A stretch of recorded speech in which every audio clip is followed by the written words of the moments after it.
Coucou à toi, c'est Lorraine, bienvenue sur ma chaîne aujourd'hui avec une nouvelle vidéo, un nouveau tirage intemporel et on continue dans la lancée des personnes célèbres qui pourraient éventuellement nous en apprendre un peu plus sur leur vie, sur leur passion et parfois sur leurs secrets.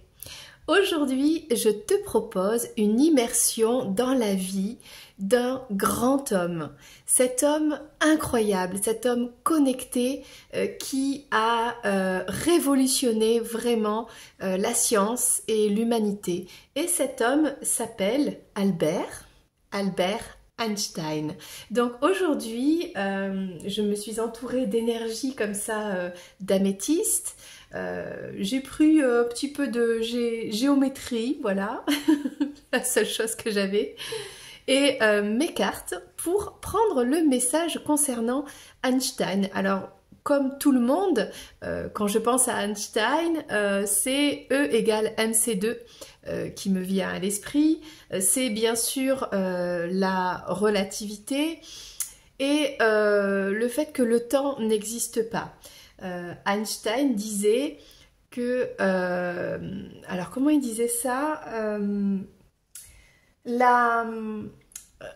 le passé, le présent et le futur, en fait, n'existent pas. C'est une illusion. Voilà, j'ai pas les mots exacts, hein, tu pourras regarder sa citation exacte, voilà. Mais pour Einstein, tout était une question de temps, d'espace, et de cosmos. Donc aujourd'hui, avec mes cartes, alors j'ai pris le tarot Soy Luna, le voici. Évidemment, j'ai pris l'oracle du temps, génial. Un petit Lenormand Paper, je crois, et l'oracle astrologique, pour voir un petit peu ce qui va sortir. Donc on va prendre un message général concernant Einstein pour voir un petit peu ce qui sort. Ensuite, je vais poser des questions que moi-même, voilà, j'ai pensé et j'aimerais bien avoir des réponses. Si les cartes, bien sûr, peuvent y répondre. Et ensuite, je mettrai pause à la vidéo. Parce que des fois, je ne comprends pas les choses comme elles sortent et j'irai vérifier les informations sur Internet et je reviendrai à la fin de la vidéo pour confirmer des choses comme ça qui sont sorties pendant ce tirage. Voilà. Et d'ailleurs, je t'invite à aller voir les anciennes vidéos d'autres personnes célèbres et effectivement pendant la guidance des informations sont sorties que sur le moment j'ai pas trop compris. Des fois quand je comprends pas je me laisse un certain temps pour comprendre, pour interpréter. Des fois c'est quelque chose qui me surprend, du coup je sais pour l'instant au début dès que ça sort je sais pas trop comment gérer ça et c'est avec le recul que l'analyse se fait et que la vérité, la réponse apparaît. Et c'est là que c'est intéressant. Allez, on va arrêter de papoter. En tout cas, bienvenue sur cette chaîne. Si tu n'es pas encore abonné, bah, c'est facile. Il suffit de cliquer sous la vidéo, je crois. Tu peux activer la clochette et recevoir les vidéos tant qu'elles sortent. Tu peux aussi parler de cette chaîne à d'autres personnes, éventuellement. C'est du divertissement. Il y a aussi la présentation des jeux de cartes. Il y a aussi un petit peu quelques tirages de manière générale, sentimentale, etc. Et s'il y a quoi que ce soit, tu peux avoir toutes les infos sous cette vidéo pour bien communiquer et peut-être voir une guidance personnelle pour ta vie. On y va, on prend le message comme ça vient concernant cette magnifique personne. C'était aussi un être humain, il avait aussi son caractère et ses défauts, hein, comme tout le monde. Mais il a aussi quand même réalisé de grandes choses. Donc, bah, je vais commencer avec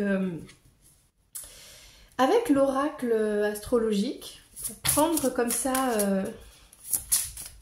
une première information le concernant. Alors, totalement de manière générale. Hein. Donc là, on a Lion. Lion qui est sorti.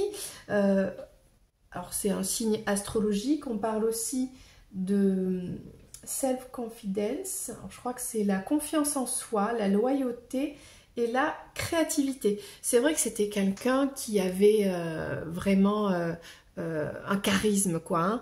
Hein. C'est quelqu'un qui, quand il arrivait quelque part, eh bien il surprenait, il intéressait, il captivait les gens. Il avait un look qu'il s'était créé. Hein. Il avait sa coiffure avec les cheveux un petit peu en l'air. Il était vraiment, il était particulier, quoi. Hein.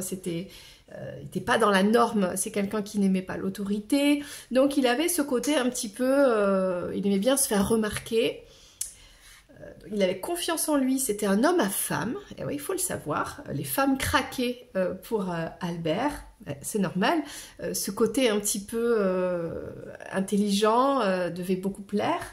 Et ce côté d'avoir confiance en lui, de s'exprimer comme ça, avec des mots très scientifiques, où ça devait vraiment captiver les gens.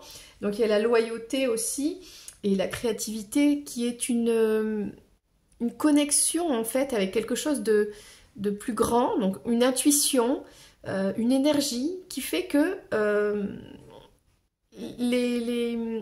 les idées peuvent se concrétiser dans la matière. Il paraît que Einstein a eu ses découvertes, notamment sur la relativité, lors de rêves, par exemple. Donc ça, c'est vraiment ce côté connexion créatif lié à son intuition.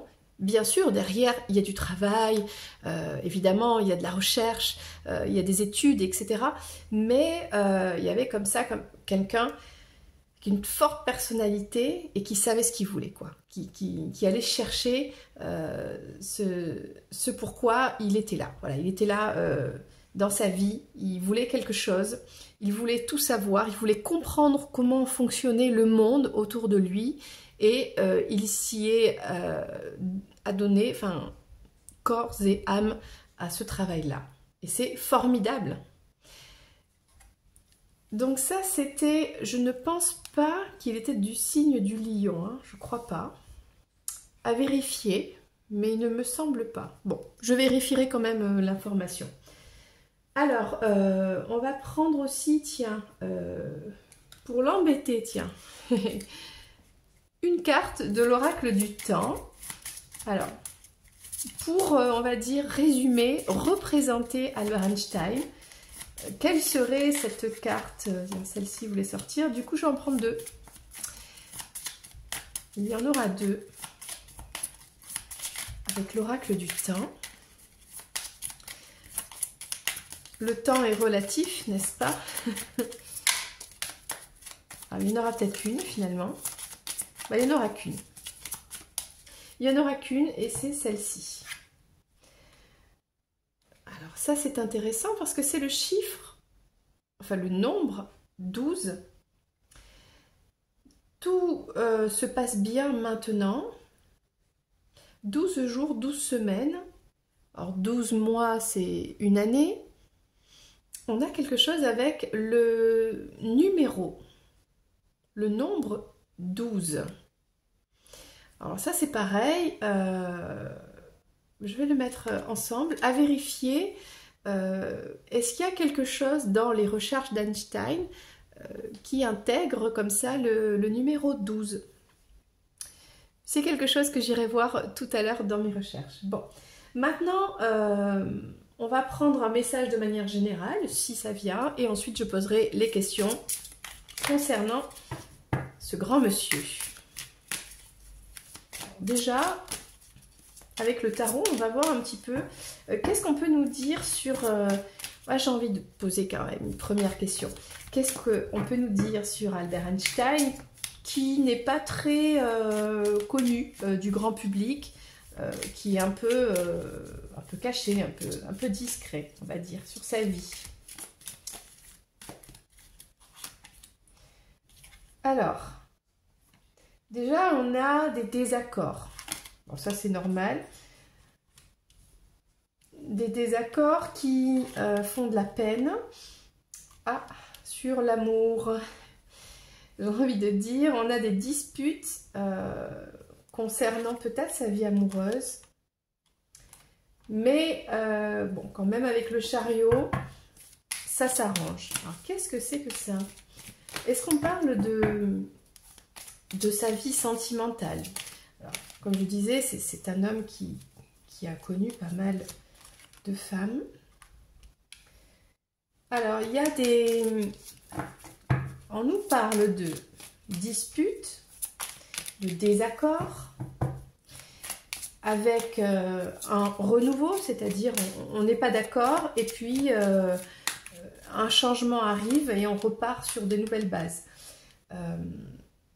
Je crois qu'on parle de sa vie sentimentale parce que ça parle de pardonner, d'avoir des regrets, peut-être de demander pardon, de ne pas être d'accord, de ne pas voir les choses de la même façon, et un recommencement avec peut-être une autre personne, parce qu'il a connu comme ça plusieurs femmes, notamment il a été marié une première fois avec Mileva, et ensuite avec Elsa, je crois qu'elle s'appelait.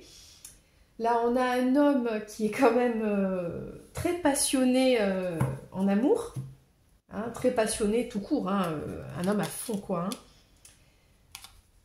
Ok. Et un homme qui va chercher vraiment sa réussite, quoi, qui fait ce qu'il faut pour avancer. Dans tous les cas, peu importe si... Ben voilà le premier message de manière un peu générale sur Einstein.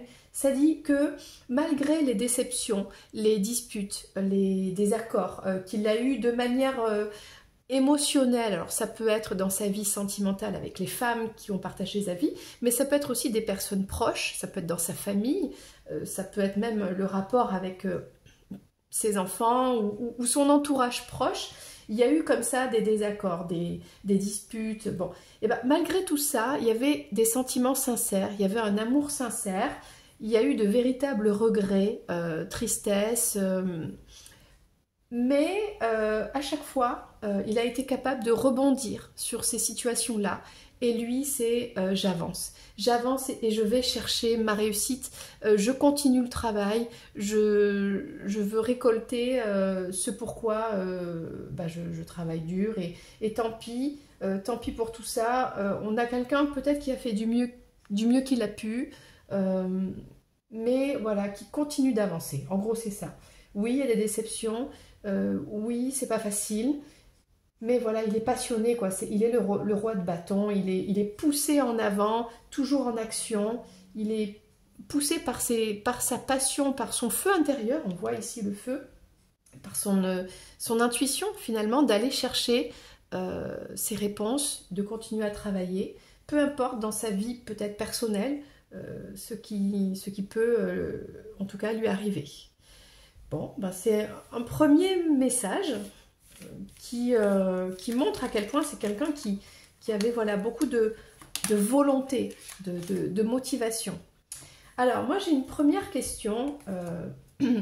Lors de son premier mariage avec Mileva, il était tout jeune, tous les deux, hein, ils étaient tout jeunes, et ils ont eu une petite fille. Et on ne sait pas en fait, personne ne sait ce qu'est devenu cet enfant. On ne sait pas si l'enfant a été vivant, ou pas, s'il a été... En fait, il n'a pas été reconnu parce qu'il n'était pas marié à l'époque. Il n'a pas été reconnu, cet enfant, et il a peut-être été abandonné ou est-ce que cet enfant est décédé? En fait, on ne sait pas. Et les successeurs de la famille d'Albert Einstein, bref, gardent le secret. Donc, forcément, j'ai envie de poser la question, qu'est devenue cette petite fille? Alors, je vais prendre mes notes. Comment elle s'appelait? Elle s'appelait Liserne. Bon, je je parle pas allemand. Donc, on va prendre un petit Lenormand et on va voir un petit peu qu'est-ce qui sort. Qui est devenue la première petite fille d'Albert et Mileva. Voilà, première question. Qui est devenu cet enfant? Merci aux cartes. de nous apporter voilà, des indications. Qu'est devenue cette première petite fille qui s'appelait Lizerne ou quelque chose comme ça? Qu'est-ce qui lui est arrivé?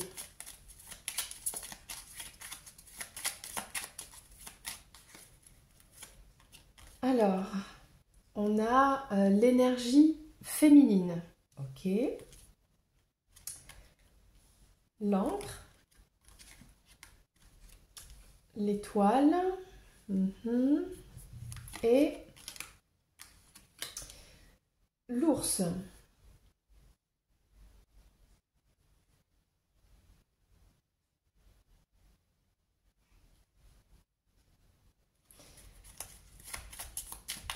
C'est pas évident. Je vais demander plus de détails, plus de précision. Voilà, plus de précision à ce tirage. Qui est devenu la petite fille, le premier bébé d'Albert et Mileva Einstein, avant qu'ils se marient. Je crois que c'est en 1902, quelque chose comme ça, 1901, 1902, que cet enfant serait né. On a...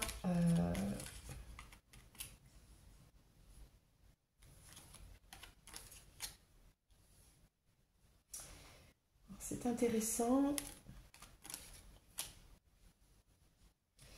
En gros, ça ne répond pas vraiment à la question parce que là, ça dit qu'il y a vraiment l'énergie féminine qui, quelque part, qui bloque cet enfant. Il y a un blocage, il y a peut-être un empêchement, il y a quelque chose. Je ne sais pas ce qui se passe parce que là, il y a quand même l'espoir de pouvoir... on parle d'amour, oui, il y a de l'amour, mais il y a aussi l'espoir de continuer le travail, de continuer à travailler et quelque part de faire ce choix de la sécurité du foyer, sécurité financière.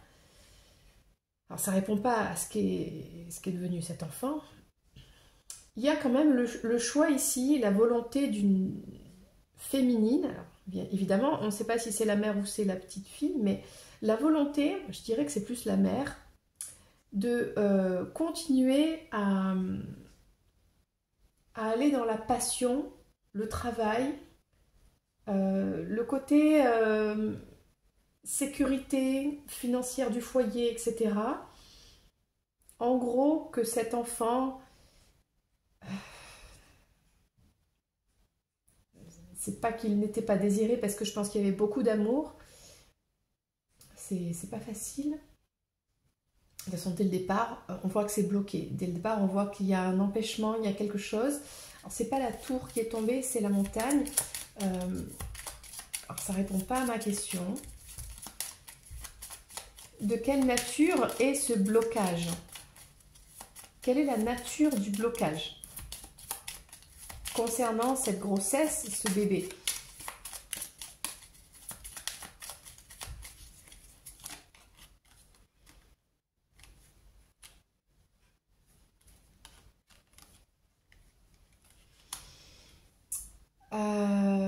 C'est comme s'il y avait des personnes plus anciennes, peut-être la famille, qui, alors je ne sais pas, est-ce que c'est un avortement? Parce que à l'époque, pourtant, ça ne se faisait pas, quoi, surtout à un stade avancé de la grossesse. Donc, est-ce qu'il y a eu une opération? Est-ce qu'il y a eu une césarienne? Est-ce qu'il y a eu une demande des anciens de ne pas garder cet enfant avec le couteau? Ça me fait penser à un acte médical, un acte chirurgical. On a ce côté pur, la pureté. Est-ce qu'il n'y a pas eu une opération, une césarienne qui s'est mal passée? Qu'est-ce que c'est? Ok. C'est... Évidemment, je pose des questions délicates. Évidemment, les réponses sont pas évidentes. Et c'est... Ah, une carte qui a sauté. On a les souris. Les souris, c'est vraiment... ça se passe pas très bien, quoi. Il y a vraiment beaucoup de... Il y a des peurs, il y a du stress, il y a une énergie comme ça d'un mauvais moment, quoi, de vie. Ok. Pour moi, il y aurait acte chirurgical. Ok. On voit bien que derrière ce blocage, il y a vraiment... on voit que c'est compliqué, c'est un moment compliqué. Mais que derrière, il y a ce désir, cette envie de continuer les recherches, le travail, le foyer, et de choisir comme ça la sécurité, quoi. Donc, on va prendre le temps. Qu'est-ce qui s'est passé avec cette première petite fille? Si on en parle déjà et qu'en plus elle a un nom, c'est qu'elle est née. Bon.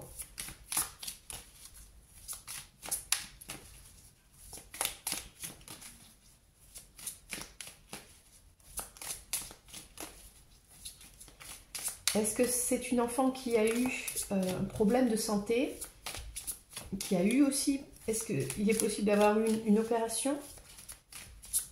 Alors, qu'est-ce que le tarot va nous révéler?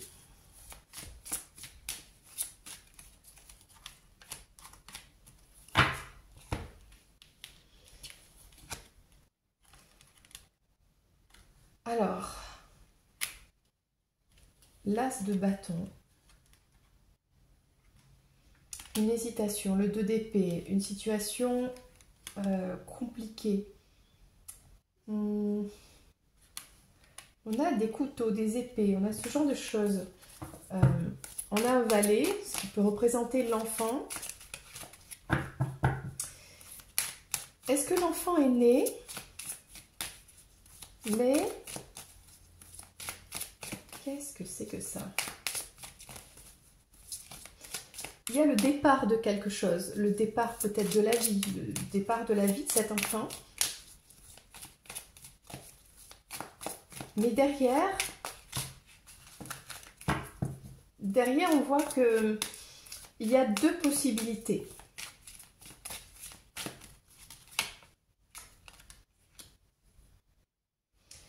Et ce qui a été choisi, ou ce qui a entraîné la suite de ce désir de cette vie, de ce départ, peut-être départ de vie, on voit bien deux possibilités, une hésitation, une décision qui est prise concernant le valet, c'est l'enfant, bon, et on voit que c'est la tristesse qui sort. La tristesse, les regrets, donc... Est-ce que cet enfant, qu'est-ce qui se passe? Est-ce que le couteau ici, c'est de couper avec tout ce stress qu'entraînerait de garder cet enfant? À l'époque, on est au début du siècle, si on n'est pas marié, c'est compliqué d'élever un enfant, voilà. Donc, est-ce que c'est pour ces raisons-là? Est-ce que on souhaite... couper avec cet enfant parce que c'est pas possible? C'est vraiment très étrange là. Le 3 de bâton. Alors je reprends.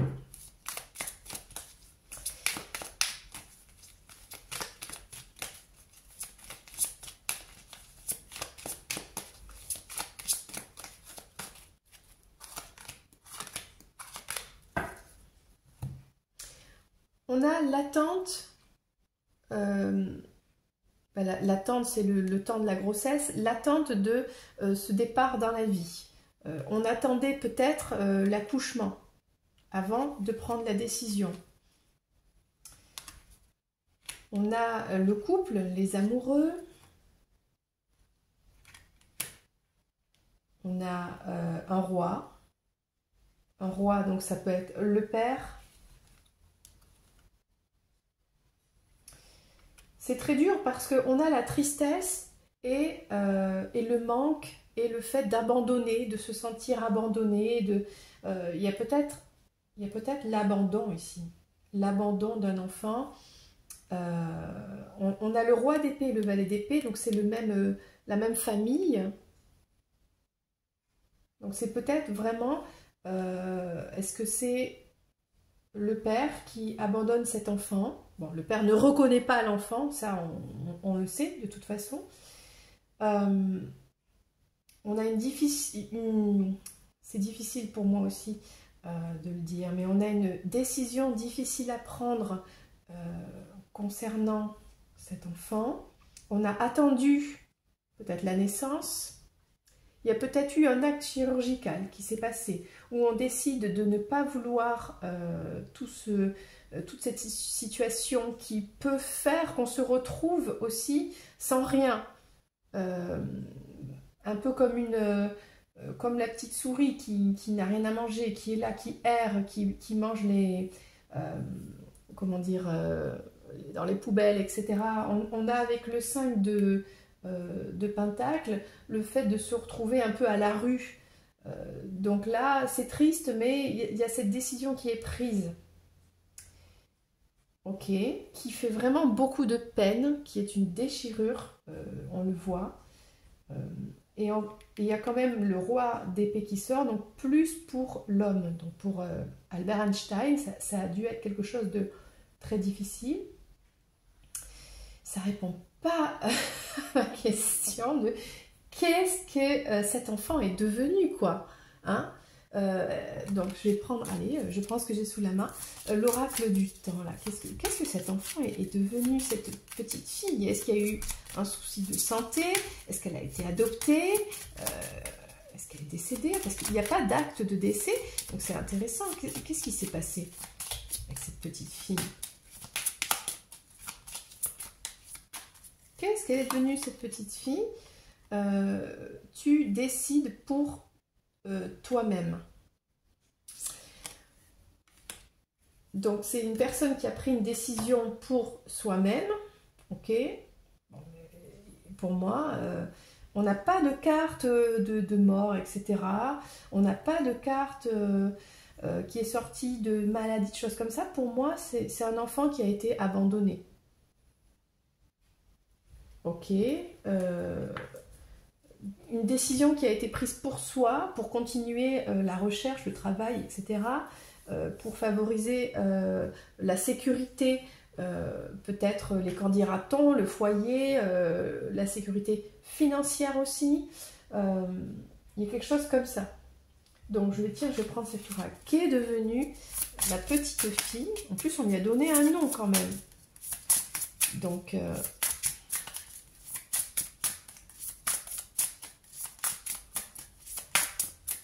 si elle avait été décédée, je pense que les choses, elles se sauraient.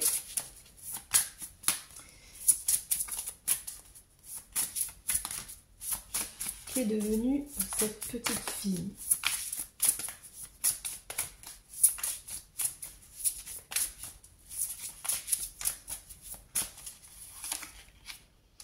On a Mercure. Mercure, c'est la planète de tout ce qui est la communication, l'apprentissage, le travail, voilà, la communication, les pensées, l'apprentissage, le travail. On a un papillon avec une transformation.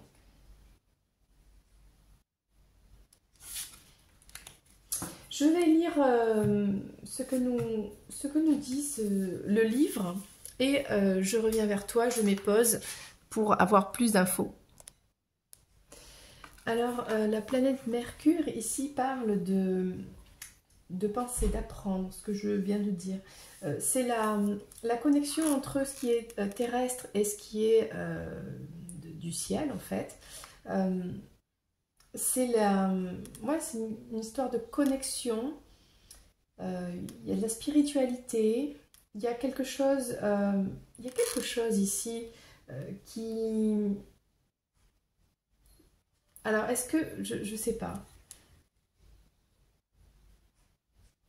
il y a une transformation. Donc, est-ce que c'est un bébé qui est né avec des problèmes? Est-ce qu'il y a eu adoption? C'est très étrange ce message, j'arrive pas à saisir. Du coup, ce que je vais faire, c'est que je vais reposer la question. C'est vrai qu'en général, on ne fait pas ça, mais bon. Je vais reposer la même question et on va voir ce qui sort.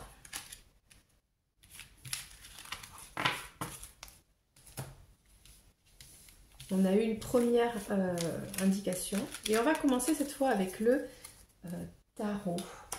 Donc en fait la question est, on a vu dans le premier message qu'il y a eu l'attente de la naissance de l'enfant, qu'il s'est passé quelque chose, qu'on a arrêté quelque chose, on a pris une décision, ça fait beaucoup de chagrin, beaucoup de peine, c'est difficile. On choisit de continuer, voilà, à se concentrer sur la prospérité du foyer, on prend le travail, on espère que grâce au travail, d'ailleurs on va développer le foyer, etc. Donc ça, je pense que ça concerne les recherches de Albert Einstein et de Mileva, qui se sont mariés plus tard, mais donc qui ont dû reprendre les recherches, etc. Donc on se reconcentre dessus, on espère que on est sur... enfin je dis on, je parle pour eux, ils essayaient de... Enfin ils pensaient que leur recherche amènerait une découverte qui allait changer les choses, qui allait changer leur façon de vivre, etc.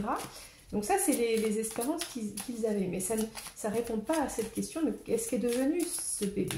Évidemment, on est en début de guidance et je pose direct la question. Alors, on a le cavalier de coupe ici.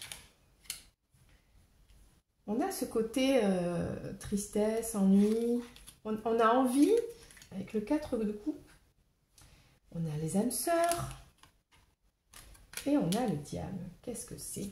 Le diable, c'est vraiment les tentations, le fait... Ça peut être la sexualité aussi, et les âmes sœurs, voilà, c'est sûr. Mais... on a une petite coupe ici avec des ailes d'ange aussi. Donc, ensuite, après la naissance, ma question est, qu'est devenu cet enfant? Ok.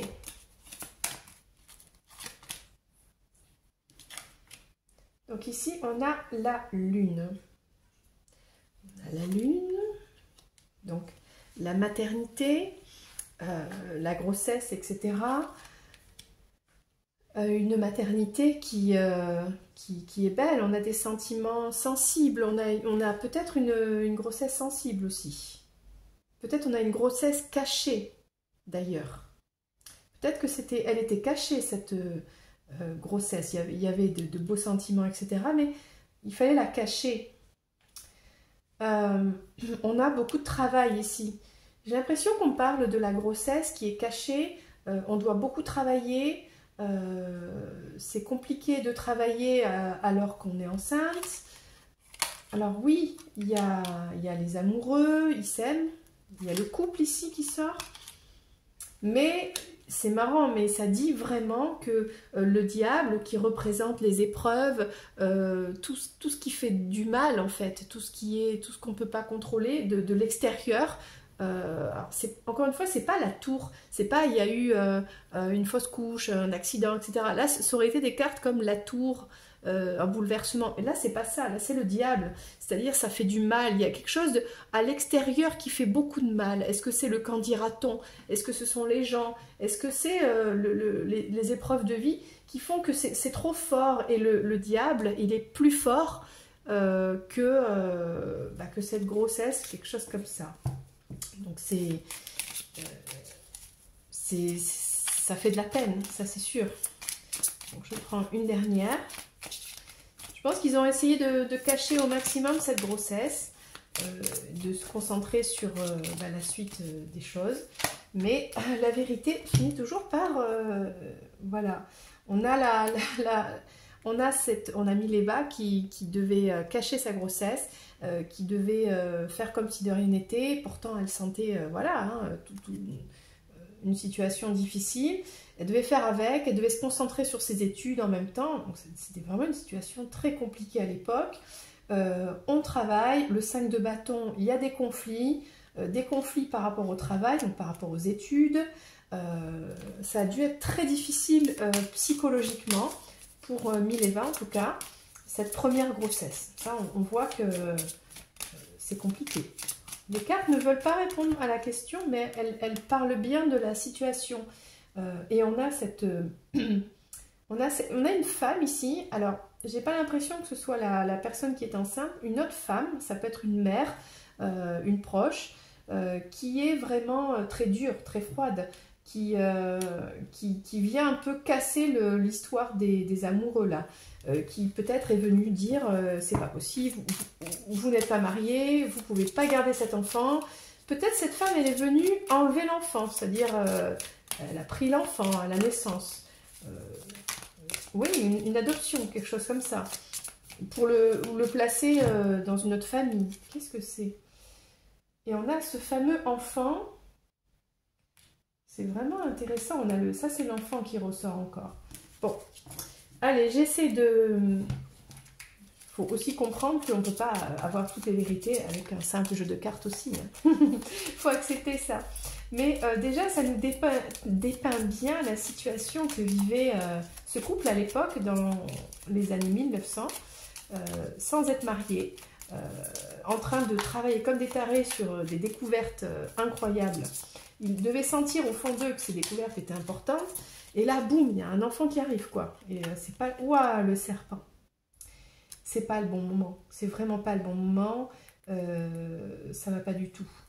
Donc le serpent, c'est vraiment là, entre le diable et le serpent, ouais, cette grossesse n'était pas désirée, c'était pas le bon moment. Même s'ils s'aimaient, etc. Il y a eu vraiment des conflits à cause de ça, peut-être des disputes entre eux, mais il y a un entourage. Voilà, il y a une personne en dehors de ce couple, c'est ce que je disais, une femme qui vient amener sa froideur et expliquer, écoutez, là les amoureux, là, ça va pas du tout, votre situation. Elle remet les choses un petit peu en place, mais de manière négative. Elle leur fait peur, elle leur dit à quel point c'est pas possible d'avoir cet enfant, etc. Et cette femme étrangère, qui peut être la mère de je ne sais pas qui, la mère de peut-être d'Albert, la mère peut-être de Mileva, qui vraiment ne veut pas de cet enfant, ne veut pas de leur couple, n'est pas d'accord, et qui se déplace, hein, qui vient et qui dit non, non, moi je ne suis pas d'accord, vous ne pouvez pas avoir cet enfant, c'est pas possible, etc. Il y a une histoire comme ça. Ok. Et il y a le choix, toujours ce fameux choix, la prise de décision avec le diable. Donc c'est comme si on a pris la mauvaise décision, parce que le diable, hein, pas très gentil. Donc on a pris la mauvaise décision parce que le diable est plus fort. Donc on s'est laissé, bon, on a écouté cette personne. Hein. Bon, ça dépeint la situation. On a une femme qui ne veut pas de cet enfant, qui ne veut pas de ce couple. Il y a un serpent, il y a vraiment...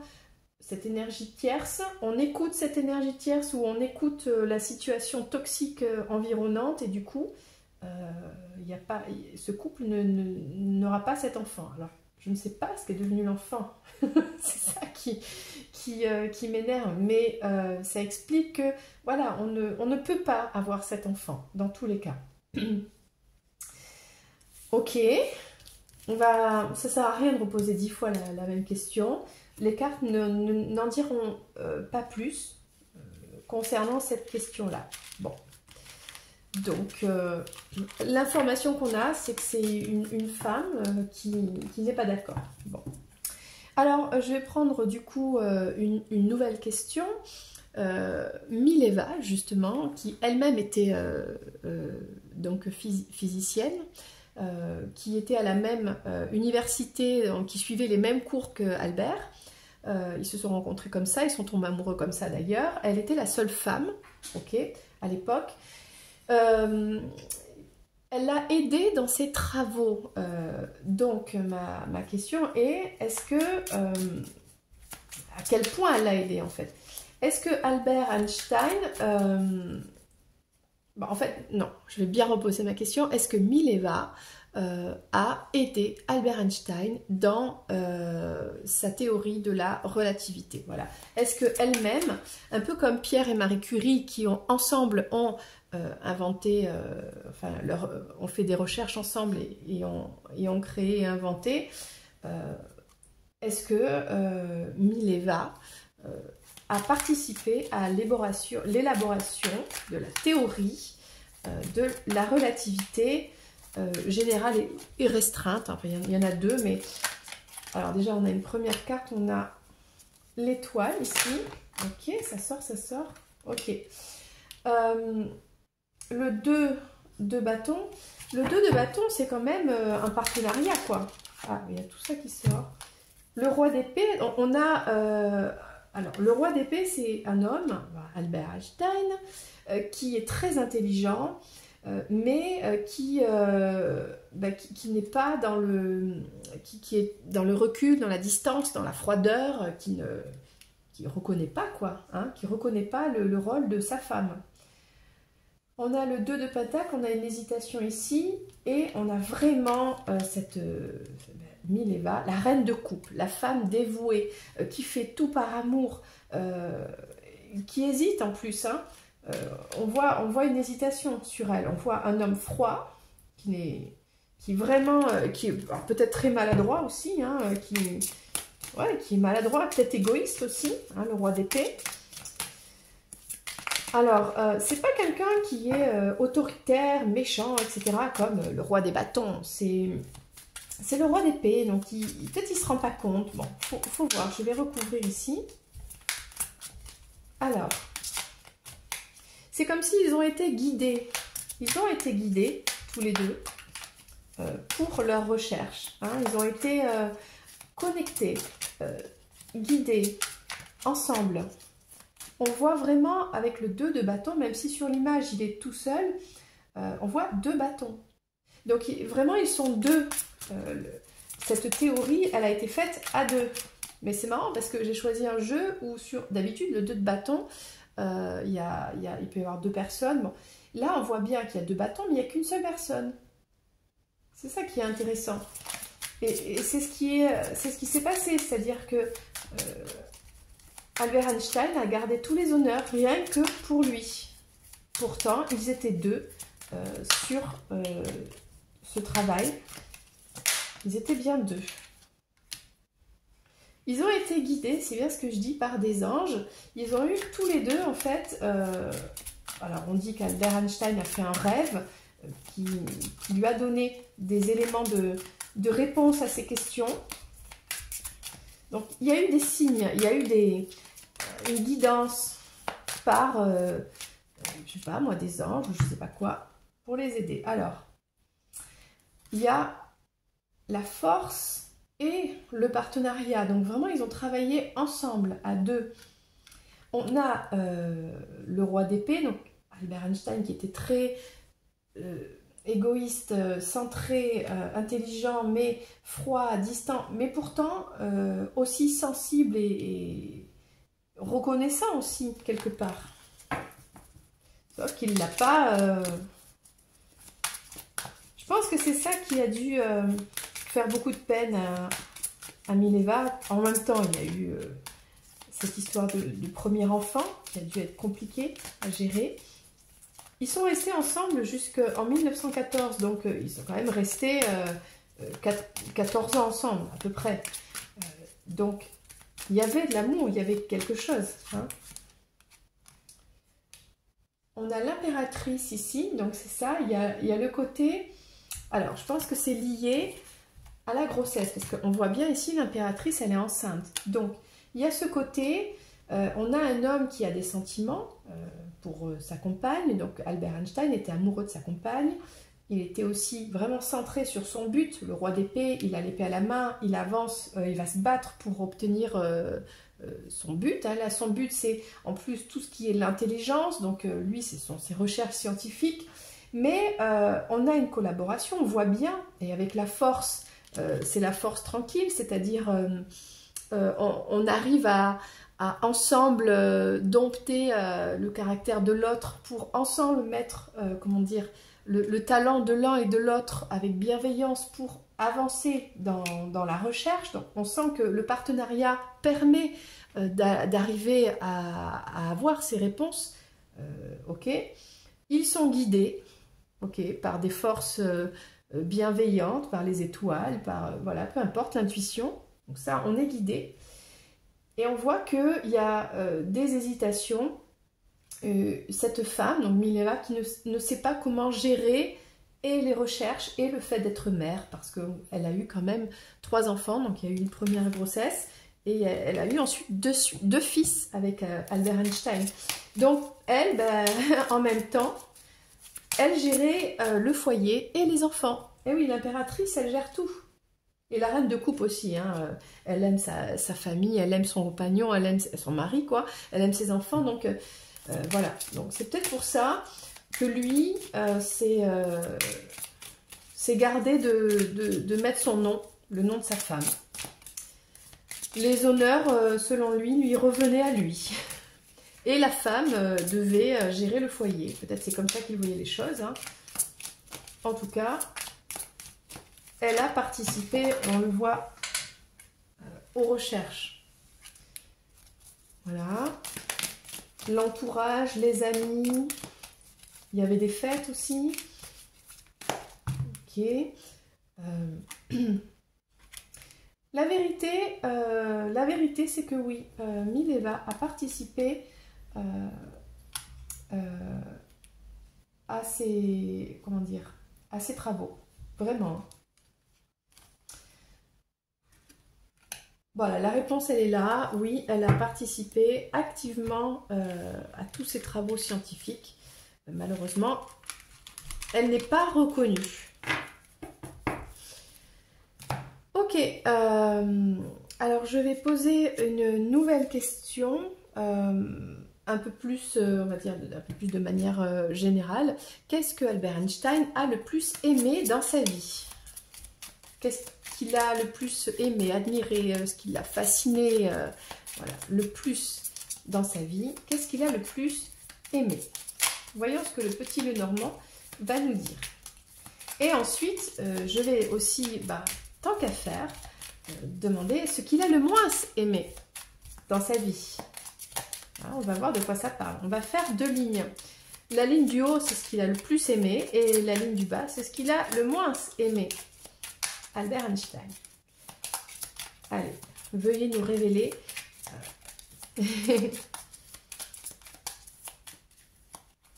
des choses personnelles.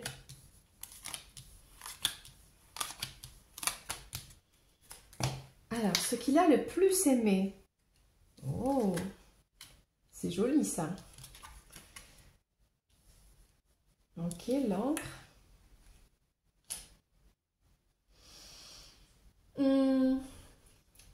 Alors,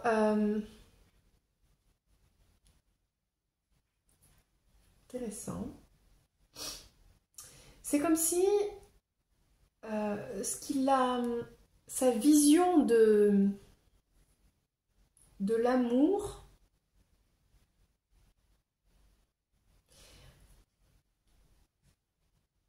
ne pouvait pas être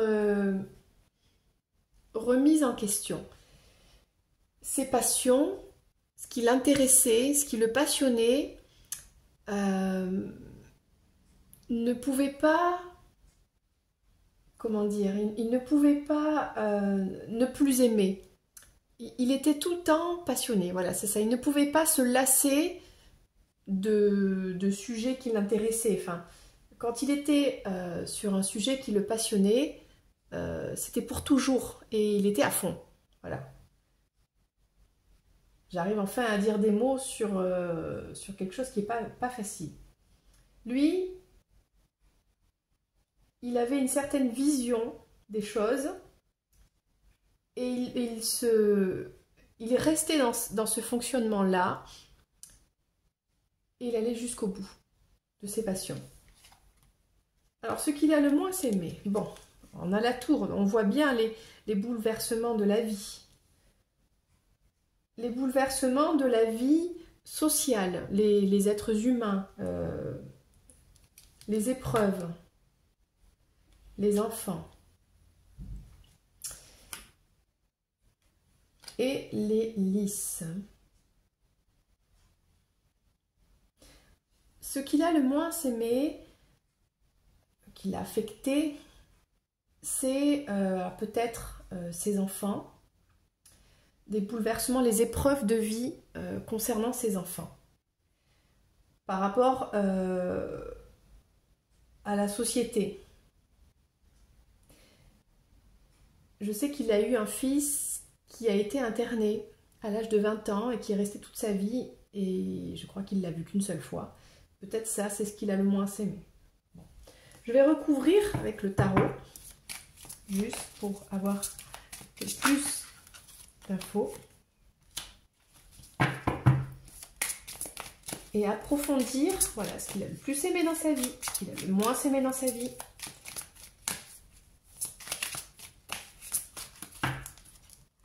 Hop.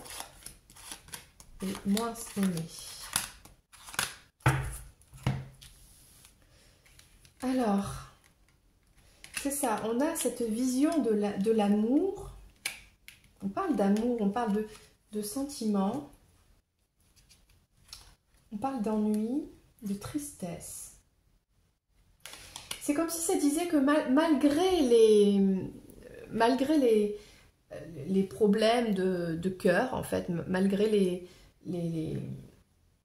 ce qui pouvait arriver dans la vie, bien malgré tout, malgré les tristesses, malgré les déceptions du cœur, eh bien lui, il continuait d'y croire, il continuait d'aimer, il continuait de chercher la lumière, il était toujours en train d'avancer et de garder cette même vision que oui, je suis déçue, oui, mais c'est pas grave, je continue d'aimer, je continue d'y croire, je continue d'aller jusqu'au bout de mes rêves, de mes passions.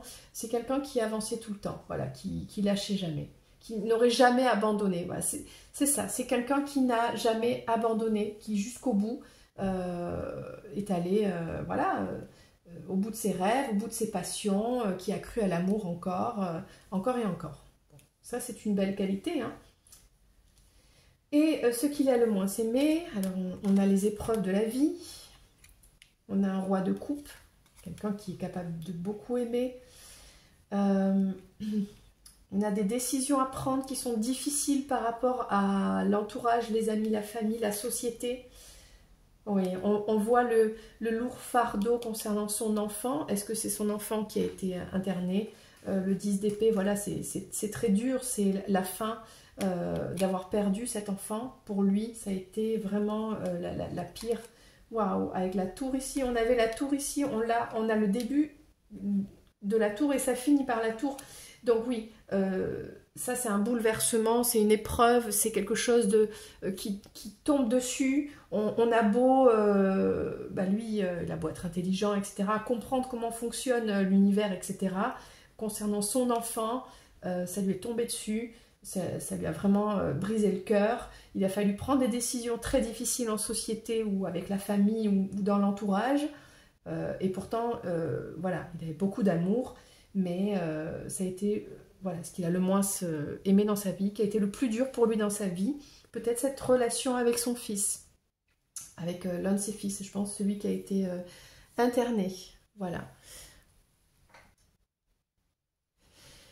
Ok, j'ai une grande question concernant Albert Einstein qui a passé sa vie à essayer de comprendre un petit peu le monde qui l'entoure, à essayer voilà, de prouver que tout ce que l'on avait appris pouvait être remis en question.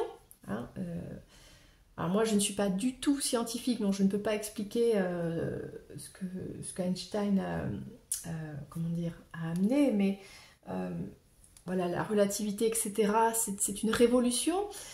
Et ma question est, est-ce que Albert Einstein, qui était quand même un scientifique, finalement, est-ce qu'il croyait, alors, peu importe les mots que l'on va dire, en Dieu, en une puissance supérieure, quelque chose d'extérieur à la Terre, hein, puisqu'il était quand même très branché par les mathématiques sur les planètes, le cosmos, etc. Donc, est-ce qu'Albert Einstein croyait en Dieu? Quelque chose comme ça.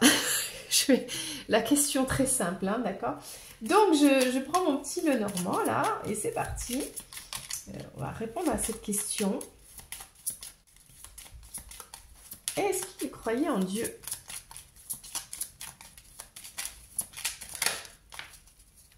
On a la maison, ok. Et on a tout ça. Alors, les oiseaux, l'ours, aïe, le serpent. Ok.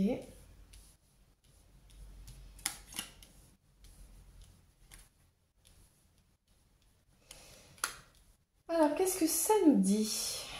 Ça nous dit... Alors, ça ne répond pas vraiment... malgré le stress à la maison, dans la vie privée, dans l'intimité, la stabilité quand même vient, pour lui en tout cas, de son foyer avec les enfants. Ce côté familial, quand même, c'était une stabilité pour lui. Même si finalement, c'est pas parfait dans la maison. Et pourtant, c'est quand même une certaine stabilité. Bon. On a des lettres, d'accord, des courriers. Et on a, malgré tout, tout ce qui fait mal, ça peut s'arranger. Donc on a quelqu'un d'optimiste, en fait. On a quand même quelqu'un d'optimiste. D'accord. Je ne sais pas. Est-ce que pour lui, son temple intérieur, finalement, c'est cette... est-ce que sa croyance, finalement, c'est pas dans le fait de... Alors, je ne sais même pas si on peut dire qu'il y croyait ou qu'il n'y croyait pas, mais pour lui, le fait d'être optimiste, c'est de, à chaque fois, pouvoir toujours... c'est ça, aller de l'avant, continuer. En gros, il y a toujours une solution, quoi. On peut toujours trouver une solution à un problème. Ah voilà, c'est ça.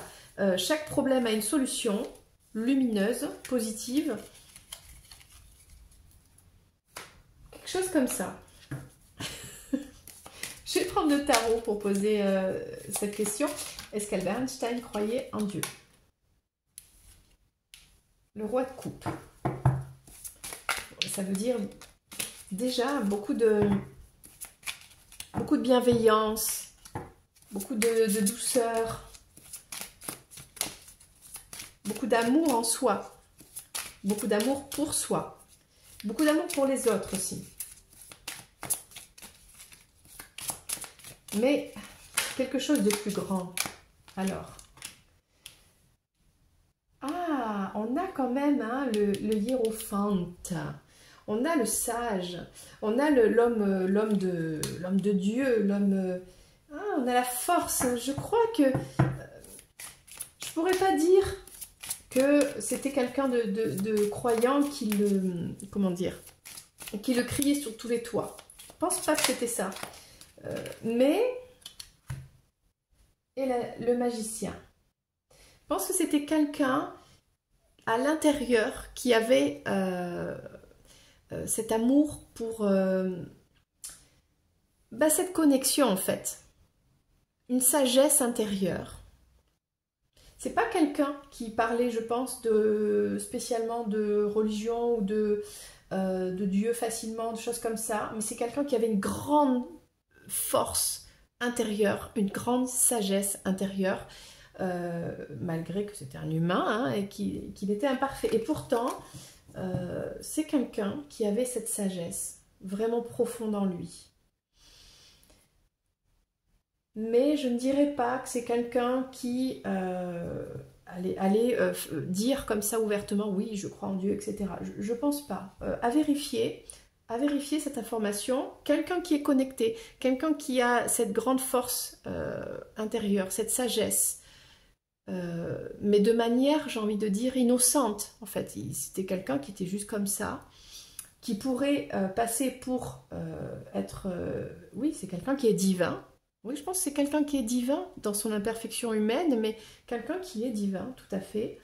Même si son but, sa mission de vie, on va dire ça entre guillemets, n'était pas là pour révéler aux autres, oui, oui, je crois en Dieu, Dieu, etc. Non, mais c'est quelqu'un qui est profondément divin, je pense. Même si lui, peut-être, n'en a pas conscience. Il y a quelque chose comme ça.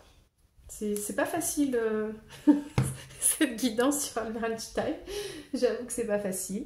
Euh, voilà, ben, moi je pense que j'ai fait le tour sur les questions. Euh, je suis un petit peu... alors c'est pas que je suis déçue, mais les cartes ont été un petit peu coquinettes aujourd'hui. Elles n'ont pas voulu rentrer dans l'intimité, mais tant mieux, c'est comme ça, c'est respect de la vie, de ce grand monsieur, de ce grand sage, hein, on a quand même un grand sage, donc voilà, il y a des choses qui doivent rester personnelles, qui appartiennent à sa vie privée, à sa famille, aux descendants, etc. Et ça regarde personne, c'est comme ça.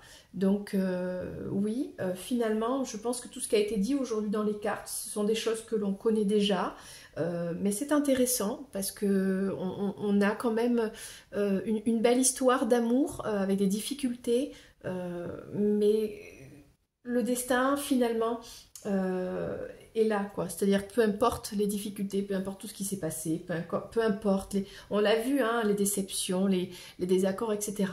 Cet homme a fait son destin, voilà, il a changé quand même l'humanité et il a rempli sa mission, il est allé jusqu'au bout. Et le message en tout cas que je retiens de cette guidance, c'est que c'est quelqu'un qui avance encore et encore jusqu'au bout, qui est passionné et qui lâche pas, quoi. Et ça, c'est beau, c'est une belle force de caractère, on voit beaucoup de sagesse ici. Je vais juste quand même, avant de nous quitter, prendre le dernier message d'Albert Einstein. Qu'est-ce qu'on devrait retenir de tout son travail, qu'est-ce qu'on peut retenir d'Albert Einstein, de tout ce qu'il a découvert, voilà. Quel est son message pour l'humanité, on va dire, d'aujourd'hui, quoi, ou ce qu'il aurait aimé laisser derrière lui, en tout cas, parce ce qu'il a laissé, hein, voilà. Quel est son message, finalement, pour l'humanité? On a une carte qui est sortie comme ça. Bon, le cavalier d'épée, quoi. Alors, je vais en prendre d'autres parce que pour moi, cette carte, en plus, dans ce jeu, avec des ailes d'ange, pour moi, ça reste quand même quelqu'un... donc, on a les épées, donc ça parle d'intelligence, ça parle de recherche, ça parle de travail, ça parle d'aller en avant, d'aller, on va dire, chercher des réponses, ok? Mais on voit quelqu'un quand même qui est dans les nuages, qui est divin, qui est dans le ciel, on a un ange, c'est comme si son message c'est d'écouter les signes, d'écouter les signes du divin autour de nous, comme lui il a écouté ces signes à lui, nous aussi on peut écouter les signes. Alors là on a épreuve de vie, difficulté, l'empereur. On a un homme qui a beaucoup souffert, voilà ce qu'il nous dit. On avait la première carte, c'était la guidance, quelqu'un qui a été guidé. Qu'est-ce que ça nous dit? Un homme qui a énormément souffert, d'accord? Vraiment, de toutes ces épées transpercées de partout. Ça peut être de manière personnelle, mais ça peut être aussi le monde qui l'entoure. Hein? C'est quelqu'un qui souffrait de choses du monde qui l'entoure. Mais c'est aussi quelqu'un, le roi de Pentacle, on a un empereur et un roi de Pentacle. Et le 6 de coupe. C'est quelqu'un qui a le message qu'on pourrait, pour résumer, depuis son enfance, savait qu'il allait accomplir sa destinée, qu'il allait réussir. Il le savait en fait. Il savait même si il a beaucoup souffert, même s'il a eu beaucoup d'épreuves, même s'il s'est passé beaucoup de choses, il n'a pas eu une vie facile, hein, notamment en cette période de Seconde Guerre mondiale. Et ben, depuis toujours, il a eu cette intuition, il savait depuis qu'il était enfant, voilà, qu'il allait inventer quelque chose, révolutionner le monde de la science, etc. Il le savait. C'est comme s'il avait été guidé depuis toujours à accomplir cette destinée-là. Donc en gros, le message qu'on pourrait retenir, c'est que Albert Einstein s'est incarné sur Terre, il est né, il a eu son enfance, etc., en sachant très bien pourquoi il était là. Et sa mission de vie, c'était ça. Il s'est dévoué corps et âme à la science, et jusqu'au bout, il s'est donné pour nous. Donc c'est pour nous, même si lui dans sa vie, c'était pas facile, mais il savait qu'il allait réussir. Voilà, il a eu le prix Nobel hein, d'ailleurs. Voilà, donc il savait qu'il était prédestiné à de grandes choses. Voilà pour le message. Bien, tout ça c'est passionnant, j'espère que ça t'a plu aussi. N'hésite pas hein, à me faire un petit commentaire, voilà, un petit like aussi. Voilà, moi je te dis à très bientôt pour une prochaine vidéo. C'était Lorraine, bye bye. Alors, juste avant de se quitter, donc j'ai fait mes petites recherches donc sur le chiffre, enfin sur le numéro 12. En fait, ça dit juste que à l'âge de 12 ans, Albert Einstein, en fait, il a eu cette révélation de sa destinée en découvrant un livre de géométrie. Et c'est là qu'il a compris qu'il allait se destiner à ça, en fait, aux mathématiques, à la physique, etc. Donc, à l'âge de 12 ans, il a eu une révélation avec ce livre de géométrie. Et voilà, ça se passera bien maintenant. Jusqu'à ses 12 ans, il y avait déjà des facultés, etc. Mais à partir de l'âge de 12 ans, voilà, il a décidé de se consacrer à ça, aux mathématiques. Et voilà, il n'était pas de signe du lion. Donc c'est vraiment pour les qualités qu'on a dit en début de guidance. Voilà, donc c'était Lorraine. Je te fais un gros bisou et à bientôt pour une prochaine vidéo. Ciao, ciao!